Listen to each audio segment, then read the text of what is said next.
os solas, eles são desenvolvidos provavelmente no século XIX, mas anteriormente essas pautas, esses pontos já eram vividos pelos reformadores, e um dos pontos que para mim, o ponto essencial de todos eles, o sola escritura, é tão querido para nós e é tão importante na vivência de todo esse processo, até porque o passo de início da prática dos reformadores e essa ação de transformação da igreja, ela parte diretamente dessa ação de entendimento da palavra de Deus como única regra de fé e conduta. Então, quando a gente olha um pouquinho a nossa história como protestantes, a nossa história como crentes em Cristo Jesus, a gente vê como que a igreja vai se distanciando dos princípios da palavra de Deus no decorrer do tempo, e ela vai se tornando cada vez mais personalista. Ela vai retirando pontos que são essenciais e de entendimento da palavra e de orientação vinda da parte do Senhor e vai substituindo por ideias humanas. Então ela vai trocando pontos por outros. Por exemplo, quando vemos no período ali de estopim da Reforma Protestante, na época da prática das indulgências e de toda aquela vivência que nós já conhecemos, a gente olha um pouquinho ali a dificuldade que até hoje a Igreja Católica Romana vive, que é a ideia de que existe não só uma base, como nós entendemos que a Bíblia é a nossa única regra de fé e conduta, eles entendem que existe um tripé. O magistério, que no caso é o colegiado da Igreja, a tradição e a Bíblia. Há um entendimento em que esses três pontos eles têm a mesma importância. A questão é que esse entendimento que nasce ali no início dos 3 primeiros séculos e vão se desenvolvendo no decorrer da igreja, ele foi distorcendo a vivência da prática de fé daqueles irmãos em Cristo Jesus e ele foi magoando o coração dos crentes verdadeiros em Cristo. Porque a palavra de Deus, ela é muito maior do que a tradição. Porque a palavra de Deus, ela é muito mais importante do que um colegiado de pastores de uma igreja. Porque a tradição, ela é criada por seres humanos e a tradição falha. Ela é importante para nós. Nós aproveitamos e vivenciamos muita coisa boa através da tradição. Mas a questão é que nos basear na tradição, nos basear em homens, para nortear nossa caminhada de fé, é caminhar em uma direção que vai nos direcionar ao fracasso, à morte. E é o que estava acontecendo na igreja em 1500. A igreja estava morta. Não só em 1500, mas já vivia morta por um tempo. Vários homens foram aparecendo no decorrer do tempo, chamados pré-reformadores, e foram ensinando a palavra, seguindo a mesma direção dos apóstolos, seguindo a mesma direção dos profetas, ensinando a palavra de Deus, instruindo a igreja. Esses homens que viviam a palavra do Senhor, assim como o próprio Cristo disse, que aqueles que forem perseguidos em meu nome devem se alegrar por serem perseguidos pelo meu nome, eles foram perseguidos por isso. Há um momento em que John Huss, pré-reformador, a tradição diz que ele ele pregava para a igreja na região da Boêmia, e aí naquele momento, antes dele ser morto, ele foi condenado por heresia pela igreja antes de ser morto na fogueira. A tradição afirma, nós não temos documento histórico, mas há um entendimento de tradição de que ele dá uma fala para aqueles que estão ao redor e diz que naquele momento eles estariam matando um ganso, o nome Huss quer dizer ganso, na língua local. Mas daqui a 100 anos viria um cisne, do qual vocês não poderiam matar. Aproximadamente 100 anos depois aparece Martinho Lutero. Martinho Lutero, em um momento, vivendo toda uma dificuldade de caminhada de fé, um homem bem conturbado espiritualmente, que tinha muito medo da morte, tinha muito medo do inferno, e que trazia isso na sua caminhada, o seu coração era muito dolorido, e ele tentava sanar essa dificuldade e esse medo da morte, praticando boas obras, e não só obras que entendemos como boas, mas obras que na época entendia-se que eram boas. Por exemplo, mortificar a própria carne no sentido físico, físico, ele lacerava as suas costas em momentos de caminhada espiritual, achando que aquilo dali ia trazer alguma elevação espiritual para ele e ia desenvolvê-lo. E no decorrer de toda essa caminhada, de toda essa vivência, e buscando cada vez mais tentar se aproximar e tentar conquistar a salvação, que era isso que ele entendia, achava que, assim como ele, a igreja na época vivenciava isso, de que a salvação ela podia ser comprada por obras, podia ser comprada por prática. E no decorrer desse tempo, ele vivenciando tudo isso, numa certa noite, a tradição também nos ensina isso, numa certa noite, meditando no texto bíblico, na palavra de Deus, ele encontra o texto de Romanos, capítulo 1, verso 17. Diz: o justo viverá pela fé. Naquele momento, uma luz de candeia abre o seu entendimento e ele olha para aquilo e entende que a justificação não é por obras, que a justiça vinda da parte de Deus não é baseada em práticas humanas, mas sim na ação da graça, na ação justificadora do sacrifício de Cristo na cruz do Calvário, que atinge aqueles que são eleitos pelo Senhor.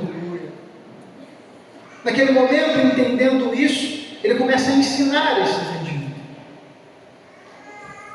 Primeiro na universidade na qual ele dava aula e também no púlpito da igreja da capela da universidade que ele pastoreava. Aquilo vai incomodando, porque vai de encontro ao entendimento da igreja naquela época. Como era comum naquela época, Martinho Lutero pega as teses que ele desenvolve e prega, depois de um tempo já de ensinamento, prega na Catedral de Wittenberg, e aí se desenrola todo o processo, isso no dia 31 de outubro de 1517, por isso comemoramos a Reforma Protestante nessa data. E aí ele prega as 95 teses, chamando para um debate teológico, que era costume na época. Aquilo dali começa a ser publicado, chega até ao Papa. O Papa manda queimar todos aqueles pontos, manda uma bula papal, mandando queimar aqueles ensinamentos que, no entendimento deles, eram hereges. Martinho Lutero, quando recebe essa orientação, ele pega a bula papal e queima a bula papal. E fala que aquele entendimento ali sim era herege, não os ensinamentos que estavam de acordo com a luz da palavra de Deus. Depois desse momento de processo, há o momento da dieta de Worms, em que Lutero mantém o mesmo posicionamento, ele é questionado para retornar aos seus pontos de fé, ele mantém o mesmo posicionamento e diz que ele era cativo à sua consciência. Que se eles conseguissem convencê-lo através da palavra, ele retornaria, mas se não, ele era cativo à consciência. Ele se mantém, tem todo o processo de sequestro de Lutero e toda a vivência, não vou me ater mais tanto aos fatos históricos ali vivenciados por ele, mas depois disso aparecem vários outros homens que vão mantendo esses mesmos princípios, entendendo algumas outras práticas e aumentando um pouco mais o entendimento na fé e trazendo mais iluminação a um ponto que foi de ponto inicial feito por Martinho Lutero. E a gente tem João Calvino, a gente tem Martin Bucer, a gente tem Eurico Zwinglio e vários outros personagens importantes para a igreja protestante, para a igreja evangélica. Todos esses homens, eles partiram do mesmo ponto inicial, constrangimento através das Sagradas Escrituras. Eles olharam para a palavra de Deus e entenderam, principalmente Martinho Lutero e Eurico Zwinglio, que vivenciam essa ação de reforma na mesma época, os dois convencidos pela palavra de Deus, começam a instruir a igreja baseado na palavra do Senhor, entendendo que não havia tripé. A palavra de Deus, ela é superior e suficiente. E eles começam a instruir a igreja, e uma das práticas que eles começam a ensinar é a exposição continuada, a exposição da palavra de Deus. Não pregar baseado em entendimentos somente de tradição, ou de práticas gerais, ou de coisas que vêm à cabeça, mas sim instruir através da palavra. E aí a gente volta ao texto que nós lemos nessa manhã, que nos traz essa instrução para uma época em que vivemos, em que infelizmente a igreja tem voltado a práticas que eles estavam questionando naquela época. Infelizmente, uma igreja que infelizmente tem trazido para si práticas de trevas novamente, mesmo tendo toda essa iluminação da luz de Cristo. Que tem voltado a entender que a salvação ela é comprada por obras, que tem voltado a vislumbrar em sua vida instruções que são extras à palavra e trazendo mesma base e mesmo valor que a Escritura, achando que revelamentos são a mesma coisa que a palavra de Deus, e todo esse entendimento distorcido que a gente tem vivido hoje, é tão importante quanto era há 507 anos atrás, e há 1000 e há 2000 anos atrás, falar sobre a suficiência das Sagradas Escrituras. E entender que a palavra de Deus, como eu disse, que é um entendimento, eu sou batista, como o pastor Wesley citou, e é um princípio batista que entendemos que a Bíblia é a única regra de fé e conduta, é um dos princípios que estão afirmados em nossa declaração doutrinária. Entendemos, assim como os demais evangélicos, que a palavra de Deus ela é útil para orientar, para discernir, para corrigir, e ela é o voto de Minerva, é dela que temos a orientação, não baseada em questionamentos humanos. E aí, voltando para esse entendimento, eu volto ao texto da palavra de Deus, a partir do verso 14, que diz o seguinte: quanto a você, permaneça naquilo que aprendeu e em que acredita firmemente, sabendo de quem você o aprendeu. O apóstolo Paulo orientando a um jovem pastor, Timóteo, falando para ele sobre como orientar a congregação e como viver de acordo com a palavra de Deus. Um homem que provavelmente estava sendo questionado por conta de sua idade. Ele começa a falar para ele que ele não precisa vislumbrar sua caminhada de fé, a autoridade que o Senhor deu para ele, baseado nesses status sociais ou nesse entendimento comum. Por quê? Porque ele precisava retomar ao entendimento de que ele acreditava firmemente na palavra do Senhor desde sua tenra infância. Quanto a você, permaneça naquilo que aprendeu. Aqui a gente pode trazer de valor ou de ponto primordial para nós como igreja e para nós individualmente falando, no entendimento do valor de como é importante ensinarmos às crianças a palavra do Senhor. Se a gente olha o texto de Timóteo completo, a gente vê como que Paulo vai falando que ele aprendeu com sua mãe e com sua avó sobre a palavra de Deus. Ele foi instruído desde sua tenra infância sobre a palavra do Senhor. A gente vive em uma época, irmãos, em que os pais deixam seus filhos em casa e vão para a igreja. Se a igreja não tem uma classe ou um local, porque nem toda igreja tem esse privilégio, a criança não vem para a igreja, fica em casa. E aí o que acontece é que a criança ela não aprende a vivência eclesiástica, ela não se aproxima da vivência prática com os irmãos, ela não aprende a amar a igreja. Outro ponto importante, e infelizmente triste, é que às vezes a gente também, aqueles que levam os filhos para a igreja, procrastinam o ensinamento da palavra à igreja e acham que somente 2 horas por domingo vão ser suficientes para que a criança cresça em conhecimento da palavra de Deus, o que não é suficiente. A gente vê também famílias disfuncionais em que, por conta de diversas questões, os pais não ensinam os filhos, o pai não ensina o filho, porque o texto bíblico fala que o pai é o sacerdote comum. Como eu tive essa prática em minha casa, meu pai não é cristão, minha mãe é cristã, e minha mãe me ensinou. Ela fez a função como cristã, mas não era a responsabilidade dela, era do meu pai. Ela cumpriu a sua função, mas era para o meu pai que fazer. A gente vive uma época em que homens são cada vez mais frouxos e não se posicionam como homens de acordo com a palavra de Deus. E não instrui a sua casa do jeito certo que deve fazer. Nós somos sacerdotes do nosso lar. Cabe a nós ensinar a palavra de Deus. É claro que isso também não tira nossas irmãs da sua prática de ensino. Precisam também, porque primeiramente somos cristãos. Nós precisamos ensinar a palavra de Deus em nosso lar, mas não só isso, vivenciar a palavra de Deus em nossa casa. Como eu disse, não adianta a gente achar que a nossa vivência prática e desenvolvimento de caminhada de fé vai ser suficiente e a gente vai crescer suficiente em conhecimento da palavra de Deus com 2, 3, 4 horas semanais. Se eu não tenho meu momento devocional com a palavra de Deus, se eu não me relaciono em vivência comunitária e também se eu não me relaciono com a minha família na palavra de Deus, como a gente vai ver isso aqui sendo vivenciado pelos nossos filhos mais à frente? O pastor Wesley disse que meu filho é o irmãozinho Vicente. Vicente ainda não reconheceu Jesus como seu único e suficiente Salvador. Clamo ao Senhor e peço a Ele que ele seja um eleito do Senhor, mas ele ainda não reconheceu. Haverá um momento em que ele vai reconhecer e ele vai se tornar crente em Cristo Jesus. Mas até lá ele precisa aprender.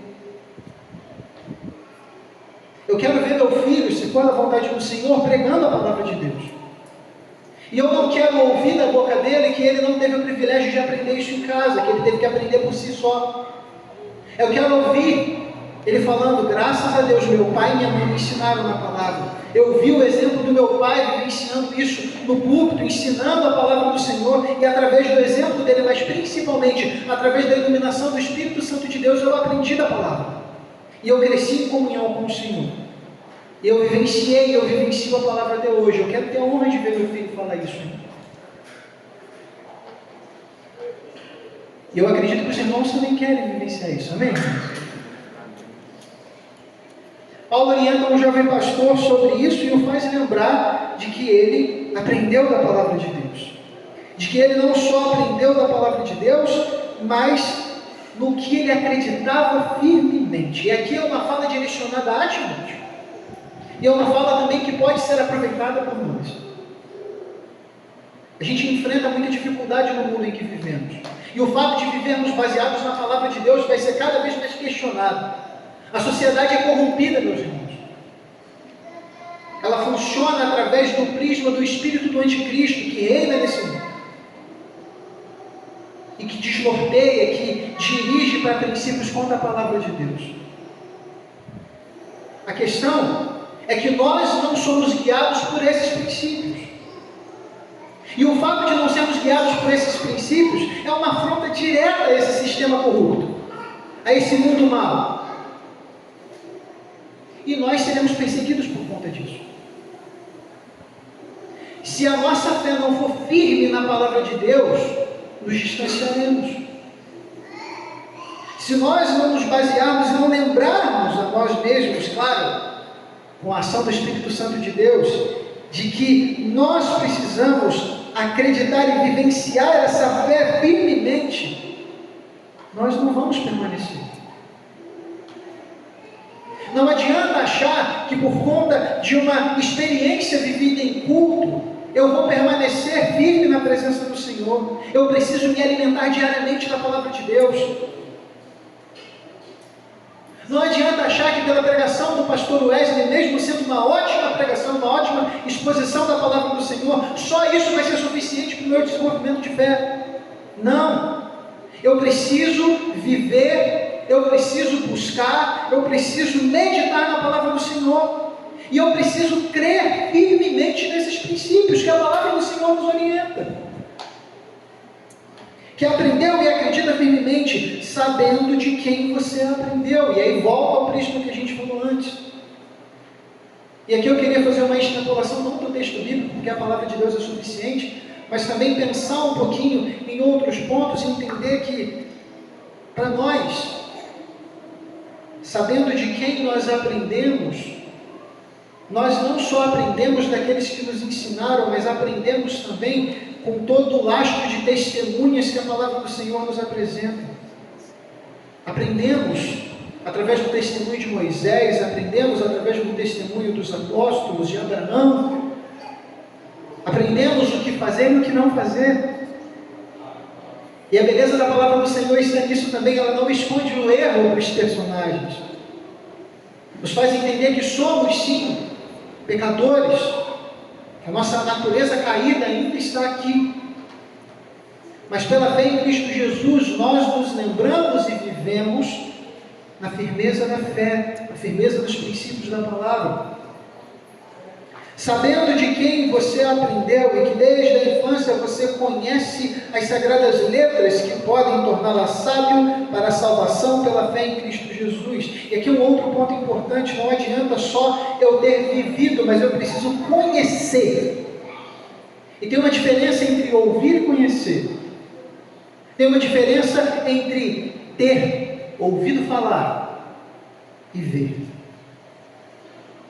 Gosto muito de uma fala do texto de Jó, no momento cabal, que para mim, às vezes as pessoas hipervalorizam o final extenso, né, do texto de Jó, que fala que depois ele recebeu sobre sua vida as bênçãos e foi multiplicado os seus bens, e as pessoas focam nesse ponto. Mas o capítulo anterior diz, momento em que Jó se apresenta a Deus, ele fala: antes eu lhe conhecia só de ouvir falar, mas agora meus olhos te veem. A diferença entre ouvir e conhecer está aí. Quantas pessoas conhecemos que em sua infância ouviram o texto, vivenciaram algumas coisas da caminhada de fé e infelizmente permaneceram até o momento de sua morte longe da palavra do Senhor? O texto bíblico diz que no momento final, no momento do juízo, haverá alguns que estarão ali e que Jesus vai olhar para eles e vai falar: olha só, apartai-vos de mim, malditos, para o fogo eterno. Essas pessoas, elas vão olhar e vão falar: mas Senhor, em teu nome eu fiz milagres, Senhor, através da minha ação e através das minhas práticas muitas pessoas se converteram. E Jesus vai falar: eu não vos conheço. Há uma diferença entre uma ação de prática religiosa e uma vivência de relacionamento com o Senhor. Há uma diferença entre ouvir e conhecer. Você conhece as sagradas letras? Aqui não é uma pergunta, mas eu faço essa pergunta aos irmãos: será que nós conhecemos as sagradas letras? Será que temos intimidade com a palavra de Deus? Dominamos a palavra? Somos dominados por ela também? Será que temos meditado na palavra do Senhor e utilizamos a palavra de Deus para responder às questões do nosso coração, os dilemas da nossa vida, o entendimento nosso prático de igreja e também a nossa vivência prática na nossa vida comum? Não digo secular, porque crente não tem aspecto secular, né? Nossa vida é integral na presença do Senhor, tudo que fazemos é por Deus. Mas na nossa vivência comum, no dia a dia, nós buscamos a palavra de Deus para responder aos nossos dilemas. Isso marca se a conhecemos de verdade. A gente consegue responder com princípios da palavra mesmo sem ter ela em nossas mãos? Quantas vezes somos questionados e colocados em situações em que precisamos responder de acordo com a palavra de Deus, e por conta da falta de prática e de conhecimento da palavra, nós acabamos respondendo errado. Precisamos conhecer a palavra de Deus. O texto diz: você conhece as sagradas letras que podem torná-lo sábio para a salvação. Aqui não é sábio para qualquer outra coisa. Sabedoria humana nós conquistamos de outra forma: estudando, nos alimentando de dicionários, nos alimentando de enciclopédias, enchendo a cabeça da gente de internet, de vídeo de YouTube. Queria abrir um parênteses aqui. Eu, há um tempo atrás, construí minha casa, junto com meu irmão e meu pai. Nenhum dos três era pedreiro. A gente teve a ajuda do pedreiro no alicerce e depois a gente subiu. Meu irmão foi o pedreiro. Meu irmão aprendeu a assentar tijolo e parede e fazer embolso no YouTube. Tá lá, tá de pé, não caiu não. A casa tá de pé. Depois eu levei a pessoa que conhecia um pouquinho e viu e estava tudo certo. Não deu problema não, ele aprendeu mesmo. A gente tem uma ferramenta grande de conhecimento em diversas formas de aprender, mas quando a gente fala sobre sabedoria para a salvação, não existe nenhuma outra. E aqui é claro, entendendo que não é sabedoria para alcançar a salvação, não. É sabedoria para viver como salvo. Nós somos salvos pela graça mediante a fé. Isso não vem de nós, não vem de obras para que ninguém se glorie. O Senhor nos salvou. E o conhecimento para viver como salvo é aqui. A palavra de Deus. E aí às vezes a gente fica pensando, mas como que eu vou viver? Eu sou crente, qual o jeito de vida que eu vou praticar? Como que eu vou responder essas demandas? Como que eu vou criar meu filho? E aí a gente vai buscando em diversos outros locais conhecimento, e está aqui o principal conhecimento. Nós somos salvos. Salvo é norteado pela palavra. Não quer dizer que você não possa ler bons livros, deve ler bons livros, deve buscar conhecimento, mas não deve buscar como prisma, como direção central na sua vida outras coisas a não ser a palavra de Deus, porque ela é suficiente.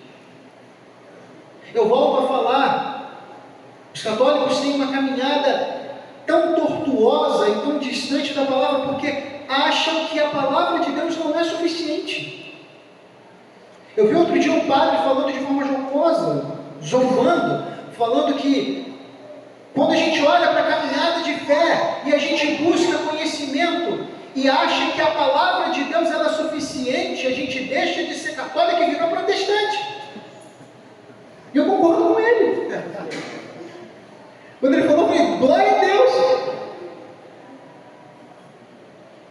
A palavra de Deus é suficiente. O texto diz, podem torná-lo sábio para a salvação, e a salvação pela fé em Cristo Jesus. E aí entra um ponto importante, como eu digo que eu tenho fé em Cristo Jesus se eu não conheço Jesus? E como eu conheço Jesus? Através de falas de outros? Através de uma pregação mastigada para mim dos textos? Ou através da busca na palavra do Senhor?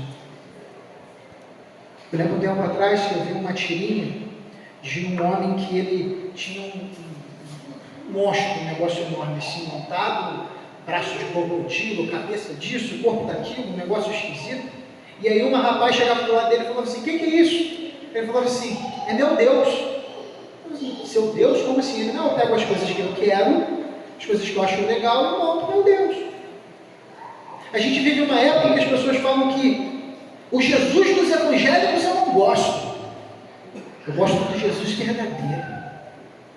Jesus verdadeiro, você encontra esse Jesus verdadeiro aonde? Eu encontro ele nos textos que falam do Jesus histórico. E esse Jesus verdadeiro é diferente do que os textos dos evangélicos falam. Esse Jesus verdadeiro, ele não julga. Esse Jesus verdadeiro, ele não condena. Ele é só amor. E aí o que a gente entra de erro é que na verdade o nosso Senhor é só amor, sim. Mas o amor de Deus é justo. Amor que não corrige não é amor, não, meus irmãos. Meu filho estava andando aqui, ele estava indo, meu filho tem fascinação em fio, tá? Então ele vai andando, ele ia, como toda criança, né? E ele foi em direção ali para tentar puxar o fio da tomada ali. Eu fui na direção, minha esposa também foi, porque se soltar ele vai ali 40, 50 vezes para tentar tirar o fio. Se eu deixo meu filho sozinho falando, não, é o que o coração dele quer, deixa ele ir, ué. É o que o coração dele quer, se faz bem a ele, tudo bem. Ele mete a mão no fio e toma um choque. Isso é amor? Que amor é esse? Eu deixo meu filho sem conhecimento ainda se machucar. A fé que temos em Cristo Jesus, ela é baseada no entendimento e no conhecimento que temos dele. E eu só conheço Jesus se eu busco ele na palavra. Porque é claro que o Senhor, Jesus, é maior do que a sua palavra. É claro. Isso é entendimento claro disso. Mas a palavra que temos, a revelação, é a palavra dele. E se é a palavra dele, aonde mais buscar a não ser dela?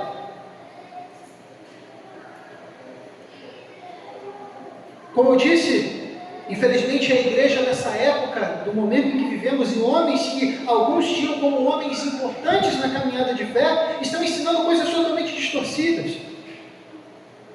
E aí, sentados juntos, começaram a falar que nós temos um papa de papel, que a gente pratica bibliolatria. Inventaram esse termo para falar que pelo fato de nós buscarmos e entendermos a palavra de Deus como suficiente e inerrante, a gente é idólatra da Bíblia. Isso nem é possível, meus irmãos. Não é possível porque o nosso entendimento é que a Bíblia é a palavra de Deus. Ela é conectada ao seu Senhor. Então, se eu medito na palavra de Deus e vivo de acordo com o norte dela, eu não adoro a palavra, eu adoro ao Senhor da palavra. E aí eles começaram a ensinar esses pontos com a justificativa de que nós buscamos esse papa de papel para nos nortear e nos distanciamos da vivência plena da fé. E a vivência plena da fé, volta, é aceitar tudo e não ter um norte, uma direção e uma orientação vinda da parte de Deus. E aí eu volto à fala de Paulo a Timóteo, que podem torná-lo sábio para a salvação pela fé em Cristo Jesus. Se eu não tenho a Bíblia como suficiente, se eu não vivo de acordo com a palavra de Deus, entendendo que ela é inerrante, a minha fé não faz sentido nenhum. Porque é a palavra de Deus que nos orienta os pontos e os pilares centrais da nossa fé. Como que eu tenho fé em Jesus se eu não vivo baseado na palavra? Que Jesus é esse? Que show da Xuxa é esse? Que Jesus é esse? Que Jesus é esse que eu estou contando para mim? Que não é baseado na palavra? Que não me é apresentado pela palavra? Que Jesus é esse? Que formatação estranha é essa que eu tenho feito? Podem torná-lo sábio para a salvação pela fé em Cristo Jesus. E aí Paulo fala algo que nos tornou como base para o nosso entendimento até da sola Escritura. Toda a Escritura é inspirada por Deus e útil para o ensino, para a repreensão e para a correção, para a educação na justiça. Toda a palavra de Deus, e somente, eu não digo toda, mas somente a palavra de Deus é suficiente para a correção, para a instrução, para a orientação da justiça. E aqui entendam, alguns vão falar, mas quando Paulo fala isso para Timóteo, Paulo está falando só de Antigo Testamento. Mentira! Quando o apóstolo Pedro cita Paulo, ele fala assim, Paulo escreve algumas coisas difíceis, dá algumas orientações um pouco difíceis, mas assim como as demais escrituras, eles tinham pleno entendimento de que a fala apostólica é a palavra de Deus. Então, quando Paulo fala isso para Timóteo, ele não está falando só do conhecimento veterotestamentário, mas também do entendimento apostólico, da orientação vinda da palavra no Novo Testamento, da orientação e da iluminação plena em Cristo Jesus. E quando ele fala para Timóteo, ele fala que toda a Escritura é inspirada, toda a Escritura é inspirada por Deus. E ela tem sua utilização para o ensino, para a repreensão e para a correção. E aqui entender que a nossa vivência e pensando como igreja, a temática é justamente sobre a sola Escritura na igreja, a suficiência da palavra de Deus e a importância dela na vivência de igreja. É entender que os problemas que muitas das vezes geramos em meio à nossa vivência prática de igreja, eles seriam plenamente respondidos quando voltássemos a olhar a Sagrada Escritura e não tentar interpretar os entendimentos e responder e gerar soluções do nosso jeito. Porque quando a gente tenta como ser humano fazer do nosso jeito, a gente dá com a cara na parede. Mas quando a gente faz baseado na palavra de Deus, em oração, buscando relacionamento com Deus, dá tudo certo. Não do nosso jeito, mas do jeito dele, que é o melhor. Às vezes a gente passa por circunstâncias, a gente ora ao Senhor, a gente busca entendimento na palavra e não acontece do jeito que a gente queria, a gente fica frustrado. A gente olha para aquilo e fala, poxa Senhor, mas eu achava que era para acontecer assim. Poxa Senhor, eu já queria que minha igreja estivesse de tal forma, já fosse de tal jeito, e ainda não é. Por que está acontecendo isso, Senhor?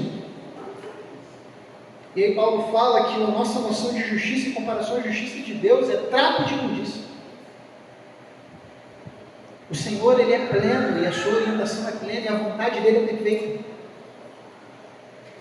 Às vezes a gente não entende por que está acontecendo tal coisa ou tal circunstância em nossa vida. Naquele momento, às vezes entendemos mais à frente, e às vezes vamos morrer sem entender. E glória a Deus por isso. Ele fez o melhor, mesmo sem a gente entender que aquilo era o melhor. E as coisas vão acontecendo, e o Senhor vai agindo, Ele vai direcionando. E quando a gente busca esse entendimento e a iluminação da palavra de Deus, a gente compreende um pouco mais desse Senhor e a gente vivencia mais perfeitamente o que nós devemos viver como igreja. Como a gente falou no início, existe muita igreja que está se distanciando desse entendimento. Por quê? Porque não está vivendo baseado na palavra. Me senti muito feliz de ouvir o pastor Wesley falando que para os irmãos a palavra é suficiente. De que os irmãos têm um apego grande à palavra de Deus, e isso é maravilhoso de se ter. É escasso no mundo em que vivemos. A palavra de Deus ela é útil para o ensino, para a repreensão, para a correção, para a educação na justiça. Ou seja, em todos os âmbitos educacionais, de entendimento, de prática de fé, de vivência de igreja, a palavra do Senhor ela não é só suficiente, como ela é útil. A gente tem que utilizar a palavra de Deus. Estamos em assembleia, vamos decidir um ponto da igreja, vamos organizar tal coisa ou fazer outra.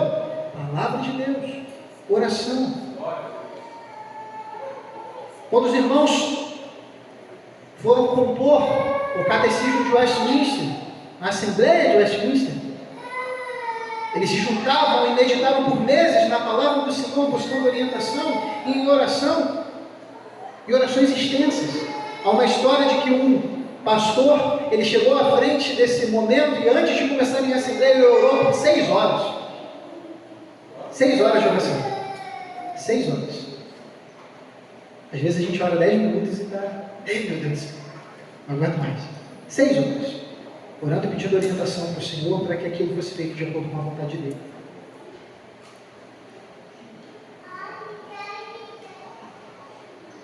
Para a repreensão, para a correção e para a educação na justiça.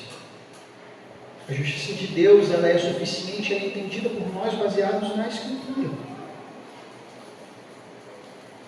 E aí o texto finaliza no verso 17 falando, a fim de que o servo de Deus seja perfeito e perfeitamente habilitado para toda a boa obra. Aqui a gente entende como o fim da ação. Nossas ações em vivência de igreja tem um propósito, louvar e agradecer o nome de Deus. É o nosso propósito de existência, como indivíduos e como igreja. Nós nascemos de novo, fomos regenerados por Cristo Jesus, para louvar e agradecer o nome dele. E a gente faz isso, e a gente tem um fim essa ação, quando a gente entende que baseados na palavra, e baseados na orientação do Senhor, nós nos tornamos perfeitos. E aí pensar, pastor, mas eu entendo de forma geral que a perfeição só vai ser atingida no momento da volta do Senhor Jesus. O corpo glorificado, estaremos sem mácula, sem chaga mais, seremos a igreja perfeita. Mas a gente precisa entender também que nós vivemos com uma eterna dualidade, o já e ainda não. Já somos salvos e ainda seremos salvos. E pelo fato de já vivermos o reino de Deus aqui na terra, que foi instituído por Cristo Jesus, já proclamamos o reino, nós sim podemos viver a perfeição, mas nunca baseados em nós, mas sim baseados no Senhor e na sua palavra.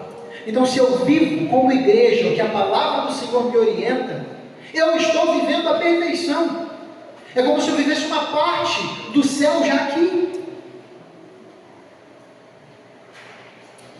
Quando eu vivo a palavra de Deus, quando eu busco essa vivência prática, comunhão entre os irmãos, como a gente sente a presença de Deus quando louvamos o Evangelho? Quando a nossa irmã estava aqui louvando ao Senhor, como sentimos a presença do Senhor através da instrumentalidade de sua serva? Por quê? Porque estava louvando a palavra de Deus. E isso é vivenciado a presença do Senhor em sua igreja. Como? Quando nós vivemos a sua palavra. É isso que é perfeição. É cantar a palavra de Deus. É dirigir baseado na palavra de Deus. É pregar a palavra de Deus. E é ser norteado em todos os passos pela palavra de Deus. É a perfeição que o Senhor quer para a igreja Soma, é a perfeição que o Senhor quer para a igreja de Cristo, permeada por toda a face da terra. Serem perfeitos e perfeitamente habilitados. Quem tem aqui carteira de motorista? Levanta a mão. Quem não tem ainda quer ter? Tem gente que não quer, né? Tem gente que não quer. Minha esposa já falou que não quer. Tirou ontem, pastor. Tirou ontem? Daqui a pouco vai pegar definitivo. Por enquanto, tome cuidado. E depois também continua tomando cuidado. O texto fala sobre habilitados, né? A habilitação ela é uma confirmação de uma liberação para uma ação. Eu posso dirigir porque eu tenho habilitação. A questão é que às vezes a gente conhece muita pessoa que dirige sem habilitação, né?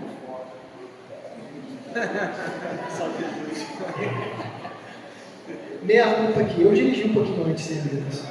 Pequei, mas dirigi. No dia do nascimento do meu filho, eu levei minha esposa para a maternidade e eu ainda não tinha habilitação. Senhor, me protege, eu vou. Eu sei que no momento de socorro você pode. Está resguardado dentro da lei. Foi um momento de socorro para minha esposa. Eu fui, levei e depois eu trouxe também. Eu fiquei lá com ela, então a gente voltou. Eu tenho habilitação, tá, meus irmãos? Eu vim de carro, mas eu tenho habilitação. Depois eu tirei a habilitação. A questão é que o habilitar-se e o estar habilitado ele é composto de diversas provas. Eu reprovei 3 vezes na prova prática. Passei de primeira na teoria, reprovei 3 vezes na prova prática. É interessante que nas 3 primeiras vezes, nas 2 primeiras vezes que eu tentei, eu estava confiante de que eu ia. Eu vou. Na última, eu sempre fazia aquele simulado antes para fazer a prova, e chegando lá, no último vez simulado, o instrutor falou, ó, se fosse no dia, tu ia ser reprovado. Na última vez. Se fosse no dia, você ia ser reprovado. Mas, como não é, de repente você consegue. Cheguei lá na hora, passei. Não perdi ponto nenhum. Passei zerado. Nas outras vezes eu baseei o meu desejo de me habilitar em mim. Naquele último momento eu falei, Senhor, eu já fui falando que eu não estou pleno em mim, me ajuda nisso aí, Senhor. Ele me deu calma, me deu direção e eu consegui passar. Eu tinha conhecimento, o que me faltava era calma, paciência. A paz que excede todo entendimento, né? Faltava para mim. E eu tive naquele momento. A questão, querida, é que fazendo um comparativo a nós como igreja, quantas vezes nós vivemos sem estarmos habilitados para essa boa obra? E quando a gente vive sem estar habilitado para essa boa obra, a gente erra, a gente peca. E a gente orienta pessoas a pecarem também. Há um ditado popular que diz de boa intenção o inferno está cheio. Porque não é só baseado em uma boa intenção, uma boa direção, que eu vivo a prática de fé e que eu vivo como salvo. Eu preciso estar habilitado para essa boa obra. Às vezes, com boa intenção, instruímos, orientamos e ensinamos heresia. Mas quando eu busco a palavra de Deus, eu busco o entendimento da palavra, e eu vivencio isso não individualmente, mas como igreja, eu sou habilitado pelo Senhor para isso. E aí eu vivencio toda a boa obra. E aí, entendendo o que o texto bíblico diz para nós, e voltando para fechar, o texto bíblico diz, referente à salvação, que somos salvos pela graça mediante a fé, isso não vem de nós, é dom de Deus, não vem de obras para que ninguém se glorie. Mas o que o versículo posterior diz? Fala para vocês. Para andarmos nas boas obras que estão terminadas antes. Nós somos escolhidos para as boas obras. E essas boas obras, elas são boas obras quando elas são feitas por salvos. A boa obra verdadeira não é feita por boa intenção. A boa obra verdadeira é feita por aqueles que foram habilitados para praticar essa boa obra. E a gente só vai viver habilitado para praticar essa boa obra como igreja, se voltarmos e nos basearmos e nos alimentarmos profundamente da palavra de Deus. E aí vai acontecer conosco o que acontece com Jesus no momento de sua tentação no deserto. No momento da provação de Jesus no deserto. Naquele momento em que Jesus está ali, Satanás tentava o ludibriar com suas falas e Jesus transpirava a palavra de Deus. É como se ele fosse uma esponja que assimilou toda a água e qualquer lugar que você tocava saía a palavra. Ele estava habilitado. E ele vence. Jesus disse que nesse mundo teríamos aflições, mas tem de bom ânimo. Por quê? Porque ele venceu o mundo. Ele venceu. E a gente só vence com ele. Porque na verdade não é a gente que vence, quem vence é ele. Vamos continuar firmes, buscando a palavra de Deus, entendendo que esse fato, esse momento histórico que vivemos, ele deve nos trazer essa memória, um ato memorial. Olhar para os, assim como a ceia do Senhor, é claro que não é uma ordenança, a ceia do Senhor é uma ordenança e o batismo é uma ordenança, mas esse momento nos traz a memória, uma memória tão importante para nós como igreja, de lembrar que precisamos nos basear a nossa vivência prática de igreja nas Sagradas Escrituras, porque se não for na palavra de Deus, será onde? Em nós mesmos? Pecadores? Caídos? Em meu entendimento, em minhas práticas, corrupto? Não. A igreja permanecerá de pé, e aquela que, como o texto bíblico diz, que nem as portas do inferno prevalecerão, é que está baseada nas Sagradas Escrituras.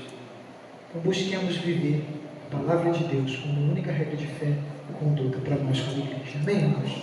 Eu pedi a você que fechasse seus olhos. Posso fazer uma oração, pastor? Se você pudesse colocar de pé nesse momento.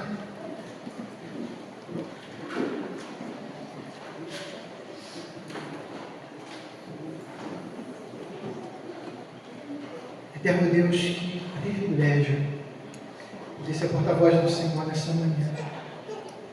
Que privilégio, Senhor, de ouvir o Senhor.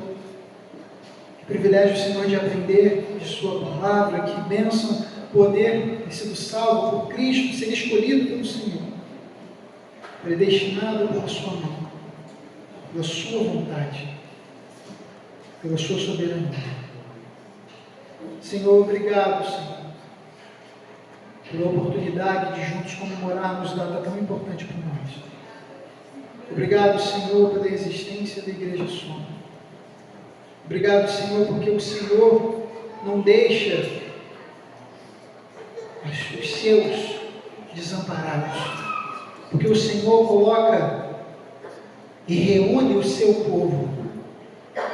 Lhe peço, Senhor, que o Senhor continue abençoando a igreja, o Senhor continue abençoando o pastor Wesley e toda a igreja, para que eles continuem firmes e perseverantes em sua vontade, que eles não se desviem nem para a esquerda nem para a direita, mas que continuem caminhando no alvo que é Cristo. Senhor, que a sua palavra ela seja lâmpada para os pés e luz para o caminho dessa igreja, que possam vivenciar, assim como tem vivido em todos esses anos, a sua presença, a sua direção e a sua vontade.